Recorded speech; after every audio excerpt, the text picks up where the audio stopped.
Municipal ఎన్నికల ప్రచారంలో CM Revanth Reddy దూకుడు పెంచారు. నిజామాబాద్ జిల్లాలో ఇవాళ రేవంత్ పర్యటించనున్నారు. పలు అభివృద్ధి పనులకు శ్రీకారం చుట్టనున్నారు. యంగ్ ఇండియా స్కూల్స్ నిర్మాణానికి శంకుస్థాపన చేయనున్నారు. స్వయం సహాయక సంఘాలకు చెక్కులు పంపిణీ చేయనున్నారు.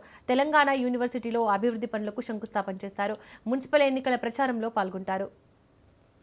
ఇవాళ సూటిగా నేను అడుగుతున్న బీజేపీ నాయకులను, బీఆర్ఎస్ బీజేపీ బంధం ఫెవికాల్ బంధం కాదా, వీణా వాణి బంధం కాదా, మీ శరీరాలు వేరైనా మీ తలలు ఒక్కటే కాదా?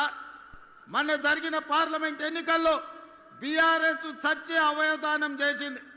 ఎక్కడైనా ప్రమాదంలో ఎవరైనా చావు బతుకుల మధ్యలో ఉంటే వాళ్ళు సంతకం పెడతారు, నా మరణానంతరం నా కిడ్నీలు దానం చేస్తున్నా, నా మరణానంతరం నా కళ్ళు దానం చేస్తున్నా అని మనం అవయవదానం చేసేటోళ్ళని చూసినాం.